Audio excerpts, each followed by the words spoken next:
हुरैन सिर्फ 10 साल की मासूम बच्ची थी। उसकी आंखों में सपने थे, हंसी में सच्चाई और बातों में मासूमियत। वो अपनी अम्मी की जान थी। अब्बू फैक्ट्री में काम करते और घर का खर्चा मुश्किल से चलाते, लेकिन मोहब्बत में कोई कमी न थी। हुरैन रोज स्कूल से आकर घर के छोटे मोटे काम करती, फिर गली में बच्चों के साथ खेलती। घर के करीब एक छोटी सी दुकान थी जहाँ से अक्सर अम्मी उसे चीज लेने भेजती। दुकान वाला, जिसका नाम हलील था, सब उसे अच्छा आदमी समझते थे। वो मुस्कुराता रहता, बच्चों को टॉफी देता और सबके साथ नरमी से बात करता। उस दिन भी सिर्फ हुरैन बिस्किट लेने गई थी। दुकान पर ज्यादा रश नहीं था। हलील ने कहा, बेटा अंदर आ जाओ, बिस्किट यहीं रखे हैं। हुरैन पहले थोड़ी हिचकिचाई, लेकिन वो सोचकर अंदर चली गई कि ये तो रोज का मामला है। लेकिन जैसे ही वो काउंटर के करीब पहुंची, हलील का रवैया बदल गया। उसकी आंखों की मुस्कुराहट में गंदी सोच छुपी हुई थी। अचानक उसने हुरैन को गलत तरीके से छुआ।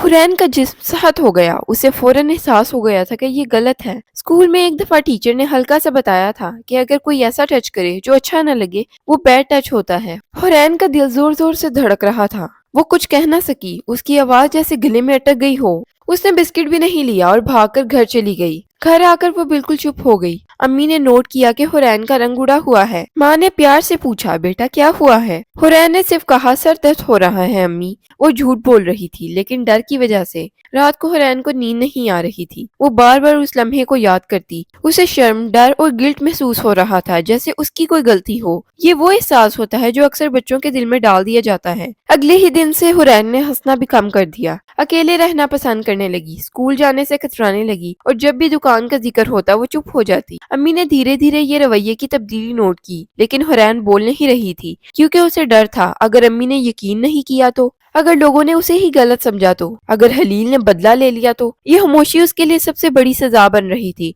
हुरैन की टीचर मिस सना ने भी स्कूल में तब्दीली महसूस की। वो पहले क्लास में एक्टिव रहती थी, लेकिन अब चुपचाप रहती। एक दिन मिस सना ने उसे अलग बुलाया। हुरैन तुम ठीक हो ना? हुरैन की आंखों में आंसू आ गए, लेकिन वो फिर भी चुप रही। मिस सना ने जबरदस्ती नहीं की। उन्होंने सिर्फ इतना कहा, बेटा अगर कभी तुम्हें कोई गलत तरीके से छुए या कोई बात तुम्हें बुरी लगे तो वो तुम्हारी गलती नहीं होती। ये जुमले हुरैन के दिल को छू गए। उस रात घर आकर हुरैन बहुत देर तक रोई। आखिर उसने हिम्मत की और अम्मी के पास बैठकर कहा, अम्मी अगर कोई अंकल या मामू हो वो गलत टच करे तो। माँ का चेहरा सख्त हो गया। उन्होंने हुरैन को सीने से लगा लिया। बेटा जो भी हो मुझे बताओ, तुम बिल्कुल सेफ हो। फिर हुरैन टूट कर रो पड़ी और सब बता दिया। अम्मी का दिल कांप उठा। गुस्सा, दुख और अफसोस एक साथ आ गए। उन्होंने फौरन हुरैन को यकीन दिलाया कि उसकी गलती नहीं है। अगले दिन अब्बू को भी बता दिया गया। अब्बू पहले चुप हो गए, फिर उनकी आंखों में आग आ गई, लेकिन उन्होंने जज्बाती फैसला नहीं किया। उन्होंने पहले साइकोलॉजिस्ट से मशवरा लिया, फिर पुलिस स्टेशन गए। अम्मी ने हुरैन को कभी अकेले नहीं छोड़ा। मोहल्ले के कुछ लोगों ने कहा, छोड़ो जी, बदनामी होगी, क्या पता बच्ची गलत समझ रही हो। ये वो सोसाइटी है जो दरिंदों को बचाती है और बच्चों को चुप करवाती है। लेकिन इस दफा पेरेंट्स खामोश नहीं रहे।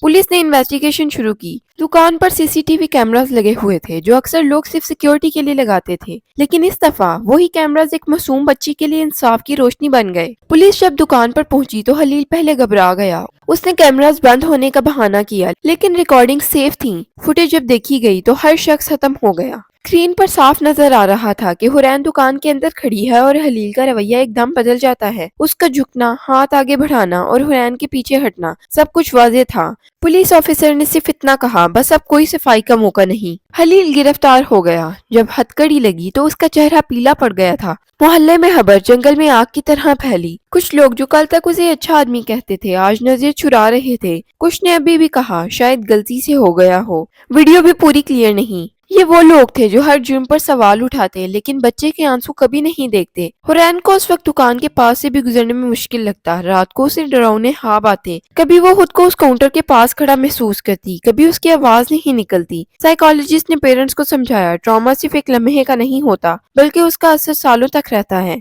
सबसे जरूरी चीज बच्ची को यकीन दिलाना है कि वो महफूज है और उसकी बात पर यकीन किया गया है। थेरेपी सेशन शुरू हो गए। पहले हुरैन सिर्फ ड्राइंग बनाती थी, कागज पर छोटी छोटी स्टिक फिगर्स, एक छोटी सी बच्ची और एक बहुत बड़ा सा साया। धीरे धीरे वो बोलने लगी, कभी आधा जुमला, कभी सिर्फ एक लफ्ज। साइकोलॉजिस्ट ने भी कभी जबरदस्ती नहीं की। उसे सिखाया गया, डर महसूस करना कमजोरी नहीं, रोना शर्म की बात नहीं, और गलत का जिम्मेदार हमेशा गलत करने वाला होता है। स्कूल ने पूरा सपोर्ट दिया। मिस सना ने क्लास में गुड टच और बैड टच पर पूरा एक सेशन दिया। बिना किसी का नाम लिए बच्चों को सिंपल अल्फाज में समझाया गया। جو ٹچ تمہیں کنفیوز کرے، ڈرا دے یا انکمفرٹیبل کرے وہ غلط ہوتا ہے۔ حورین پہلی دفعہ محسوس کر رہی تھی کہ وہ اکیلی نہیں ہے۔ کورٹ کا دن آ گیا۔ حورین کو کورٹ روم میں لانے کے بجائے ویڈیو لنک کا انتظام کیا گیا۔ یہ فیصلہ بہت اہم تھا کیونکہ دوبارہ سامنا کرنا بچی کے لیے دوبارہ زخم بن سکتا تھا۔ اسکرین پر جب حورین نظر آئی تو وہ تھوڑی سہمی ہوئی تھی، لیکن امی اس کے پاس بیٹھی تھی۔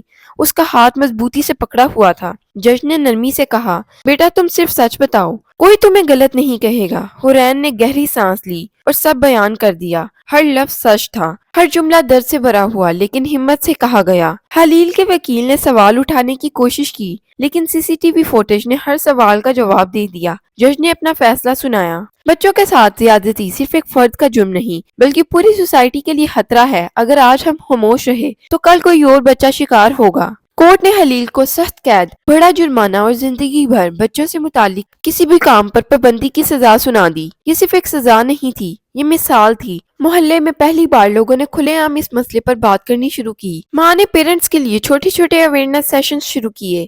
وہ کہتی ہم بچوں کو قرآن اور اسکول سب کچھ سکھاتے ہیں لیکن اپنی حفاظت کا حق سکھانا بھول جاتے ہیں۔ حورین ان سیشنز میں چپ چاپ بیٹھی رہتی لیکن اس کی آنکھوں میں اب ڈر کم اور یقین زیادہ ہوتا۔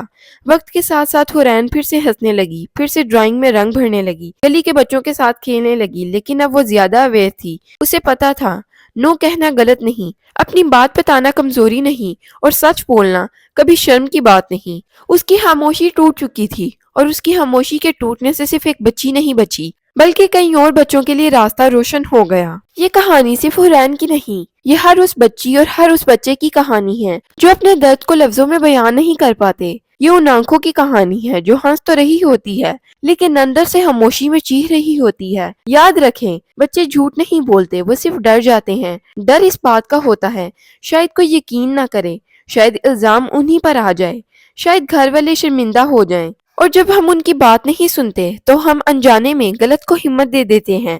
اپنے بچوں کو صرف پڑھنا لکھنا نہیں، اپنی حفاظت کا حق بھی سکھائیں۔ انہیں بتائیں ان کا جسم صرف ان کا اپنا ہے، کوئی بھی چاہے وہ ماموں ہو، چاچو ہو، استاد ہو یا پڑوسی، اگر غلط ٹچ کرے تو وہ بیڈ ٹچ ہی ہوتا ہے۔ نو کہنا بدتمیزی نہیں، چیخنا غلط نہیں، اور بھاگ جانا بھی بزدلی نہیں۔ انہیں یہ یقین دلائیں کہ اگر وہ سچ بتائیں تو انہیں ڈانٹ نہیں پڑے گی، سوال نہیں اٹھائے جائیں گے، اور ان کی عزت پر بھی کوئی داغ نہیں لگے گا۔ اگر آپ کا بچہ چپ رہنے لگے، اکیلے رہنا پسند کرے، ڈراؤنے خواب دیکھنے لگے، اسکول یا کسی بھی جگہ سے کترانے لگے تو ضرور سمجھ جائیں یہ صرف ضد نہیں، مدد کی خاموش پکار ہو سکتی ہے۔ انصاف صرف سزا نہیں ہوتا، انصاف وہ یقین ہوتا ہے جو ایک بچی کو پھر سے مسکرانا سکھا دیتا ہے۔ اگر آج ہم کھڑے ہو گئے تو کل کسی بچی کو خاموش نہیں رہنا پڑے گا۔ اور یاد رکھیں، خاموشی بچوں کو نہیں بچاتی، خاموشی صرف مجرم کو بچاتی ہے۔ آپ ان کی آواز بنے جو بول نہیں پاتے، جب پیرنٹس سنتے ہیں، جب ٹیچر سمجھتے ہیں، جب سوسائٹی ساتھ دیتی ہے، اور جب قانون اپنا فرض نبھاتا ہے تو درندے چپ ہو جاتے ہیں اور بچے محفوظ ہو جاتے ہیں۔ اگر آپ پیرنٹ ہیں، ٹیچر ہیں یا صرف ایک ذمہ دار انسان ہیں تو اپنے بچوں سے بات ضرور کریں۔ انہیں بتائیں کہ گڈ ٹچ اور بیڈ ٹچ کیا ہے، ان کی بات سننا شروع کریں، ان پر یقین کریں۔ اگر آپ کو یہ ویڈیو ضروری لگی ہے تو اسے شیئر کریں تاکہ ہر پیرنٹ تک یہ پیغام پہنچے۔ اللہ ہر بچے کی حفاظت فرمائے، آمین ثم آمین۔